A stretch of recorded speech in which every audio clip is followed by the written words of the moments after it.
Yeah, you can see if it's close to a road or if it's close to another iconic landmark. In the other case, we talked about Snoop Dogg's mansion. However, nothing beats visiting in person. And when you buy real estate, there's a lot of people that buy real estate remotely. And I was one of those people. I was in a rush to deploy my money, and I started buying buildings and apartments. And, often because of the pandemic, I couldn't visit. So highly encourage you to visit, and it doesn't take very long. You can just go to Decentraland and you can click and you're there. But when you go there, I have to say, I was quite dismayed. I know you've spent a lot of time in platforms like Decentraland, but I walked around and I saw these avatars and they weren't moving, many of them. And they're wandering around, and then you go to places and you're like, this looks very pixelated. My avatar is now stuck because of the physics, right? Inside of a building, you're going up and down and you're stuck inside this building. And then you go there and you're like, wait, I now have to click on this image, and then I click on this image and I have to open a link in my web browser. It feels very nascent. Is this what the platform is, or is it going to develop? And what advice do you have for those who go in and sort of don't get it? Because at the beginning, I didn't get it either. I was like, how are people buying this? It's just a bunch of potentially maybe kids walking around. And there's no real utility yet, it felt like. Yeah, no, that's a fair point. I think the way that platforms think about UI and accessibility is also key. For me, navigating around Decentraland with my computer was harder than other platforms, right? Like figuring out, okay, when do I have to use my mouse? When do I have to use my keyboards? This is like an actual problem. Like you need things to be as simple as possible. I think if you look at my live stream, so like navigating the Gather platform, for example, super easy, very intuitive. Even like designing my avatar, lots of options. Like I was very happy. Navigating around the Decentraland and even finding the right world to jump to was actually quite hard. And so, it's like, I think we're still in such early innings. It's the crazy part, right? Like they're just starting to raise hundreds of millions in funding to like actually go and develop these platforms. You look at the funding of Roblox, for example, right? Like they've been around for 10 years developing this. There's still a lot of work that needs to be done in that sense, but this comes back to the gaming piece. Within Decentraland right now, the worlds are not gaming focused. So like when I walked around Decentraland, I was there by myself. I was walking around and there were definitely some really cool properties that I was exploring, but like you need the social aspect. You need other people to be there to really to have that magical moment, or you need to have some type of events or experiences or games that keep people engaged. So like when I went to Spatial, which is another metaverse platform, not, you don't buy land per se, but like they have a combination of virtual reality. So people walking around in the spaces that have headsets and people that are just coming in from online. But Spatial's head of community actually took me for a tour. The experience was like amazing, right? It was because like I had that social interaction. I was having fun. It was like, even though I was alone in my apartment, he was alone in his apartment, we were doing it together, and it made it a much more fun experience. But companies really need to think about like how they create those magic moments for their users. And oftentimes it's through those two things, which I keep coming back to. It's social, it's like social elements, or it's gaming. Like you need to have one or the other. And that sense of community where this is way more superior than having a Zoom meeting or texting on WhatsApp. This is another method of interacting with a human being. One thing I appreciate about your view on the future of the metaverse is that it needs to be interoperable, where it's not just access through a web browser or a mobile phone or a VR headset. By the way, I get very dizzy when I try to, play with my Quest 2 and navigate, different VR experiences. There's a long way to go, but it's that interoperability. And that to me, that doesn't just mean the device that you access it with.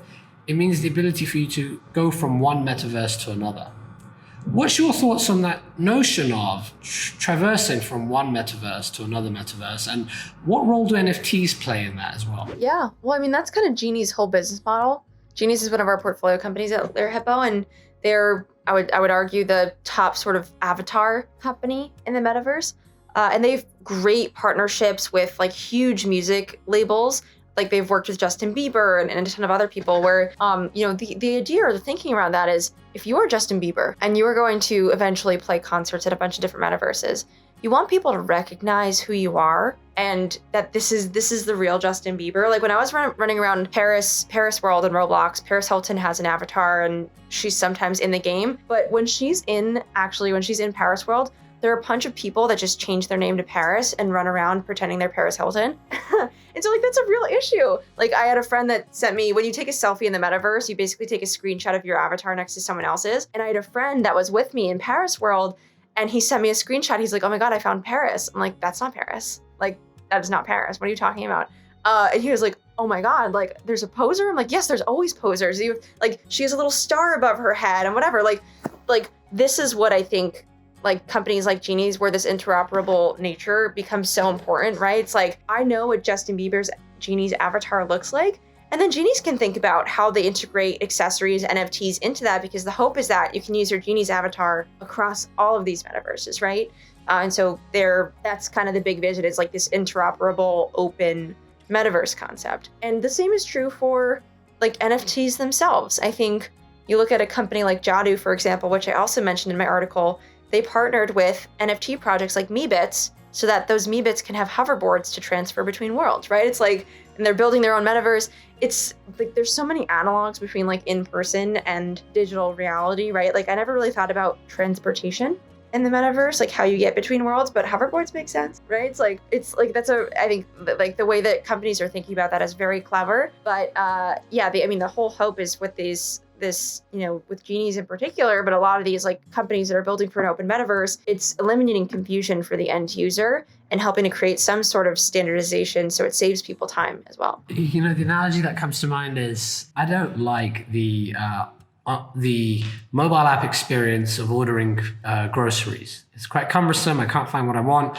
I know my local store very well. I know exactly where to go, which aisle to go. And I've literally gone to the store and I've seen people on FaceTime showing their friend, like, okay, where shall I go? Left or right? Okay, is this the one you want? Let's take a picture of this. Is this the gluten-free bagel you were talking about?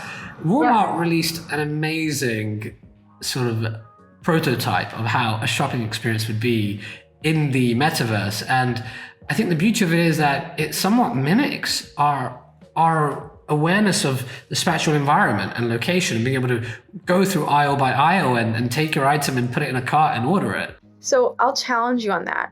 I think when you think of grocery shopping, I don't think a lot of people think, like I would love to grocery shop in the metaverse and spend, just like I spend 30 minutes in the grocery store finding all the things that I want, spend 30 minutes online in a really fun way to find my groceries. I haven't been to a grocery store in probably like 3 months, which probably says a lot about just who I am as a consumer. I order everything through Joker. Like, it's delivered to me in 15 minutes. I type in my stuff. I get it. Like, it's actually frustrating for me to go to the grocery store now because I'm so used to this user experience. I wouldn't want to go grocery shopping in the metaverse because that's time consuming. I hate spending time looking for things in the store in real life. Why would I want to do that in the metaverse? Like, just because you can doesn't mean you should when it comes to the metaverse, right? Like, I think you need to think of it in the context of how you are adding to people's lives in a beneficial way. For me, grocery shopping is a chore. I do not enjoy grocery shopping. Some people might, but I think the reason a lot of these like 15-minute grocery delivery players are doing so well is because they're saving people so much time and changing their behaviors along the way. So when it comes to grocery shopping in the metaverse, at least for me, like that is not a value prop that I would get behind. Just like as a person, like my stance as a consumer, I would never go grocery shopping in the metaverse unless there was a really unique reward at the end, right? Like some type of access. You get an NFT, which gives you access to like some coupon. Like you have to be thinking about it creatively in that way. But I would never just spend 30 minutes grocery shopppping online because it's fun. I get really passionate about these things. There is so much to unpack here, right? I don't even know where to take this, but let me challenge you back for a second, right? Are you the voice of Gen Z? I'm not someone who likes going to the store either, okay? But you've got a lot of people who are not Gen Z or who are not as technology enthusiastic as you are, and they need a way to appreciate how to navigate the metaverse. And they're not the types of people that are going to, they're not the folks you find on Discord or Signal or these other emerging platforms. They appreciate an easy analogy and they appreciate simplicity. Do you think that the metaverse is really the exclusive domain of the next generation, and that the older folks are going to be stubborn and they're going to resist it, and it'll be a generational change before everyone's suddenly living, working, and playing in the metaverse? Or do you think we should try to make the metaverse something for everyone? And sometimes when you do that, then it stands for nothing for nobody, or a little bit for a little bit of everyone, rather than having a really clear audience? I think it has to start with Gen Z. Look at the success of TikTok. 60% of their users are Gen Z, but now the app is not just Gen Z. But who drove the success and adoption of TikTok in the early days? We did. When you think about the metaverse, Roblox, like the names that you think of as like the biggest successful metaverse companies, Roblox, Fortnite, Minecraft. Roblox, average age 9 to 12. Minecraft, average age 24. Fortnite, average age 18 to 24. That is all Gen Z. Hundreds of millions of Gen Zers, young people driving adoption to these metaverse, which is bringing the brands, which is creating excitement, bringing other demographics into that ecosystem. It has to start with the next generation. It just has to. I mean, when you think of like the way that these platforms have developed so far, right, that has been the playbook. Doesn't mean that like this is how it's going to be forever. In a few years, it's going to be Gen Alpha. And how are you thinking about building this adoption in classrooms, for example? How are you integrating this in schools? Hopefully COVID ends at some point, right? But like this has been a huge problem for a lot of in-person institutions figuring out like how to navigate this new world.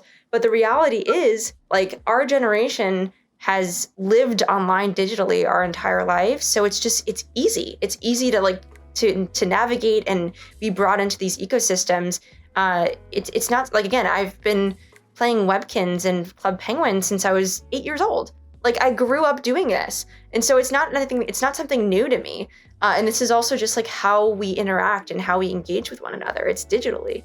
And so I do think and this is, again, I think why my article did so well is like, I really approached it from the perspective of someone who is Gen Z and highlighting Gen Z adoption, because you can't have the metaverse without Gen Z, at least today as things stand. So this might be a hot take, but I certainly am speaking, like I am the voice of my generation in a lot of ways, especially in the venture and tech world, but like you can look at the data, it speaks for itself. I love the strong opinion. If I'm anything in this world, I am someone who has strong opinions about a lot of things. I can't disagree with you, because I think if you try to make the platform offer utility to every single person, it's not going to offer anything at all. That's why there's so many people in Roblox. It's very clear what the audience is and how that works. I do give a criticism to the current major platforms like Decentraland especially, and others that are trying to be a little bit more all-purpose. It's not quite there yet. There was no single use case I felt like this is amazing and this is what it's good for. Right now, I feel like a lot of speculators are coming in buying land to flip it. Brands are coming because they're trying to figure out where are Gen Z and where are the future people going to be. But it's still very nascent. It's still evolving. That's the feeling I had. The last question I want to ask you, we're both venture capitalists. We're both looking to invest in the ecosystem. The metaverse is only one part of what I call, I don't know whether you agree, but I would say Web3 is one paradigm shift. Real estate is going to be massively impacted by that. We're trying to understand though, is real estate going to be impacted by the metaverse? Jury's out there. I'm still trying to build that thesis myself, but I do know Web3 and the blockchain is going to revolutionize every aspect of real estate. What major trends are you seeing as a venture capitalist in either the metaverse or Web3 that you think is going to be really critical over the next few years? Totally. I think everyone's been talking about the creator economy for a very long time. It's an area that I spend a lot of time in. I sit on our creator economy boards, the companies that we work with here at LH. And, I'm a creator myself, right? Everyone wants to be a creator in the future. Like people are desperately trying to gain platforms gain presence on TikTok, where it's been easier. It's never been easier to create or find your audience because of the way they've engineered the app. But, when you think about the creator economy, so much about it is like, how can you build wealth, right? Like, how can you help yourself build wealth? It overlaps so much with Web3 because Web3 is all about empowered ownership, right? And so when you think about the future of the creator economy, it's intimately intertwined with Web3. Very excited and constantly looking for interesting sort of innovation on that front.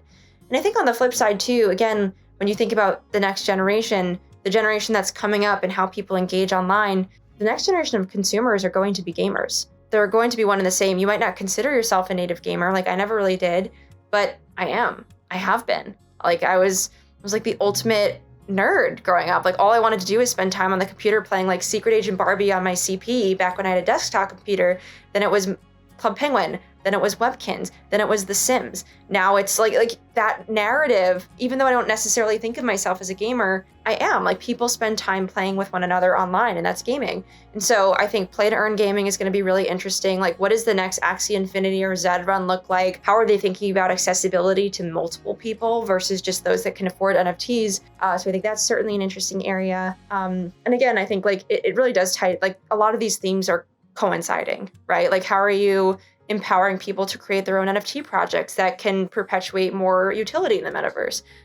So those are a few, but it's so difficult to unpack. Like, I think it's difficult to unpack the metaverse holistically in any given period of time. I could talk about this for hours. I think unpacking Web3 as a whole is like an entirely different beast, because the two are intertwined, but they're also separate. So yeah, that's how I would think about it. Those are some areas that I'm tackling personally. Great. Look, it's been fun having you on the show. Really appreciate the voice of Gen Z. For people who want to follow you or reach out to you, could you spell out the best way to do that? Sure. Yeah. So Twitter is best. It's at Meagan Loyst, Meagan Loyst. So that's the best way to reach me. And I tweet a lot about the metaverse. My Metaverse 101 article is pinned on my profile. And then also, if you're starting a business, you're a founder, just my email is great too. So it's Meagan, Meagan, at lererhippeau.com, which I think I also have somewhere in my profile, but I'm sure you could probably link it or something. But yeah, that's the best way to reach me, email, Twitter, but Twitter is where I do the most. I do post some TikToks every now and then about metaverse stuff, but that is we're still in the very early innings of that. Great. Thank you so much. Yeah, of course. Thanks so much for having me.